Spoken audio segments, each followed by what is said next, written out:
Hi guys, welcome to a chapter a day. So this is the second video for a chapter a day. I'm very happy. And if you've watched the first video, which is actually the introduction, where I, tell you a little bit about the whole program, a chapter a day, you would know that we're going to start reading from the book of Numbers because I already started reading the Bible earlier this year before I decided to start this. And fortunately, I was, in the fourth book of the Bible. So we're going to start from there. I'm halfway through Numbers. I'm at Numbers 27 currently, but we're going to start from Numbers 21. And I will write the summary of the other chapters like Genesis, Exodus, and Leviticus as we, go forward into this program. So, yeah, but for today, we're going to start from Numbers 21. So get your Bible, or you can use the version below because I do have a version below. Okay, so firstly, today is our first chapter, hooray! And I was actually listening to the Innocence mission while I was reading my Bible today because I wasn't really focused, or I didn't have my usual level of concentration, and I just needed a little bit of background music or some background sounds. And one thing I love about this song, God is Love, it's a very calm song and you could actually concentrate, read your Bible, and listen to the song. But anyway, let's get into the reading. So previously on Numbers, which is Numbers 20, Aaron recently died. Now Aaron is Moses' brother. So Aaron died, and what really amazes me is he died because he did not perform the sacrifices right on the altar to God, and his sons also died because of that. And to me, it just makes me think of him as a foil to his sons than father. I don't know what you think about that. And Moses is left alone with the Israelites to get them to, the promised land. So yeah, let's keep on reading and find out if they ever reach their destined land. So Numbers 21. So now this is how we're going to do it. If you guys have, any other perspectives or any other thoughts on ways to make this more better, you can actually comment. I would really love that. But there's some verses in Numbers 21 that really stood out to me that I would like to share with you guys. So you can actually pause the video and read each verse if you don't have a Bible at home, which is perfectly fine. So this is from verse 1 to verse 3. So what stood out to me in this verse most especially is the fact that the Israelites had such an awesome communication with God. Like, they would just be somewhere and they immediately call on God and he answers them immediately, instantly. And I don't know, it just amazes me by the fact that they had such great communication with God back then, but now we just have to pray to God and tell him, oh, show me a sign, show me when. Or if you have the grace to communicate with God that way, then you communicate with him that way. So, I want to hear what you guys think about this. Do you think the world has changed so much in terms of maybe corruption or sanity? That's why we've lost that communication with God? Or do you think it's all based on grace? Do you think because they were the Israelites, that's why they could communicate so good with God? Or do you just think it's all around the change that has happened from, a million years ago and currently now? Share your thoughts on that.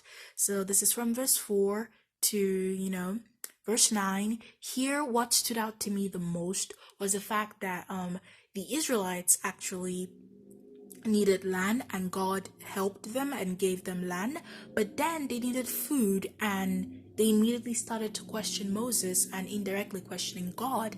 And they're like, oh, you gave us land, you didn't give us food, God isn't good, God isn't helping us. And God got really mad and sent serpents to go eat them, and they ate them, and some of them died, and then they prayed to God and God forgave them. So this really just portrays how human beings take to effect bad things. Like, just picture someone is a very good person, has done a lot of good things, and then we're human, we make mistakes. The person just does one little bad mistake, one little bad incident happens, you start judging the person, you forget about the good and just take to effect that bad thing. I feel it's something that everybody has, that little minor trait in them. So that really stood out to me, that this is something that has been ongoing. And this is from verse 10 to verse 20. It's just a very lovely verse. It's a long verse, but it just talks about God giving them water. And lastly, we have from verse 21 to verse 35. So now what stood out to me in this verses was the fact that God told the Israelites, trust in me, I will put the life of the Amorites in your hands. So the Amorites were the people the Israelites were fighting because, they were a tribe that they took their land. They took them hostage and took their land, and God was like, don't worry, I'll put this people's life in your hands. I found that really mind-blowing. Like, imagine God telling you, I got your back. That's really awesome. Like, that's 100% amazing. And I just feel it still falls back to the whole communication thing.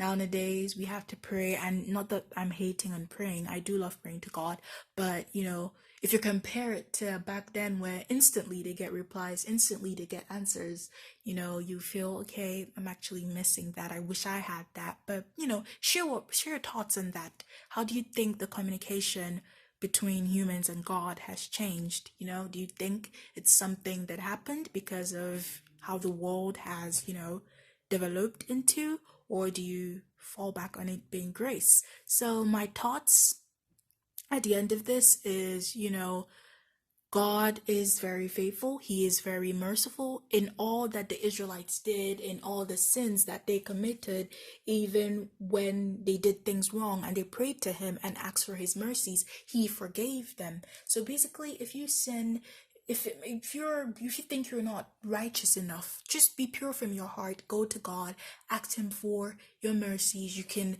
read Psalms 51. That was King David, asking for God's mercies in Psalm 51. It's a lovely mercy prayer, and it's very, very helpful. And just keep on remembering that God is your friend.